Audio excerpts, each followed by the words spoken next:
Hi, readers. Today I want to start with a compliment. In the beginning of this unit, your ideas were linked to just one little part of your book. But now I've noticed that many of you are starting to grow ideas that are connected and related to many parts of your book. So, parts in the beginning, the middle, and the end. And we're going to try that work to help us develop a central idea. Today's goal is to develop a central interpretation of a book, so theme, by considering big life issues that relate to many people and many stories, not just the characters in our books. So to start today's work, I want you to think about big life issues that really matter to kids. For example, I know that bullying is an issue that fourth graders tend to care about. What are some other life issues that matter to kids? You might want to list them across your fingers.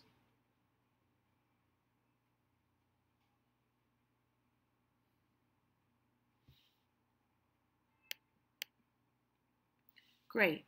So, of course, a big life issue that matters to kids is bullying and friendship fitting in, pressures at home, right? Pressures from our parents, dealing with loss, and all types of relationships, like relationships towards like families and friends and teachers. Great. Well, to build a central interpretation of a book, we need to first settle on a life issue that we want to focus on. So for today, let's just focus on friendship and fitting in. Once we do that, we need to think to ourselves, can I draw from the beginning, middle, and end of the book examples of friendship? So let's think back to Boy in the Girl's Bathroom.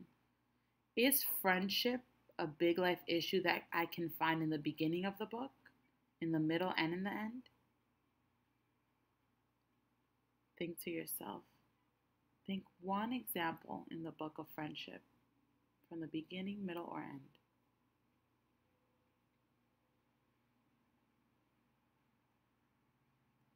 Great. So I know that some of you were thinking, well, in the beginning, we see that Bradley has no friends. So that's an issue. We see that he's a very lonely kid.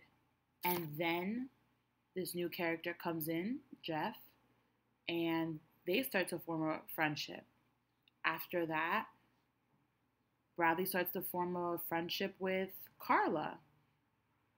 And these friendships, of course, throughout the text, we see that they have ups and downs, but we see friendship across the text. So we can definitely use that big life issue. Now that we have that, we need to focus on answering the question, what is the author trying to teach us about this life issue? So in our example, what is the author trying to teach us about friendship with the book Boy in the Girl's Bathroom?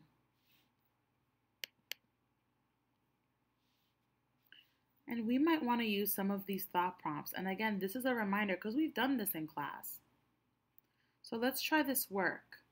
You might want to use some of the thought prompts like sometimes in life, or it's hard to, or it's important to. Can you think of a lesson, a theme that we can learn from Boy in the Girl's Bathroom?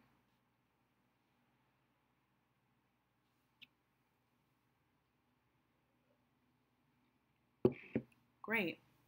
So let's try one with sometimes in life. So maybe sometimes in life, a great friendship can change your life.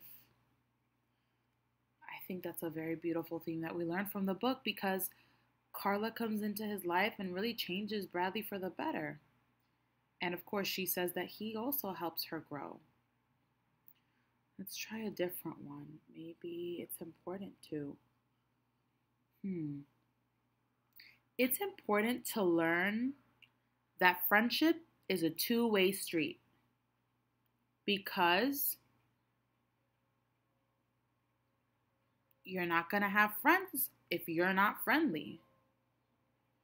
Guys, I'm thinking back to like the beginning where as readers, I felt really bad for Bradley that he didn't have any friends. But then I kind of saw how he was talking to kids and I realized, oh yeah, like if Bradley wants friends, he does have to grow. He has to change and treat others kindly. Do you see how we use two thought prompts to grow ideas? I'll just repeat that idea, that central interpretation. Sometimes in life, a great friendship can change your life. Or it's important to learn that friendship is a two-way street. Today, readers, you're going to try this work independently. You're going to maybe think of a life issue that's important to you and that you really see all over your book. Then think about the message the author is trying to teach us. Finally, connect those smaller messages into one big, powerful message, a theme, and you might want to go back to this part of the video and pause it so that you could use some of these thought prompts to grow that theme. Okay, readers, don't forget, read for 45 minutes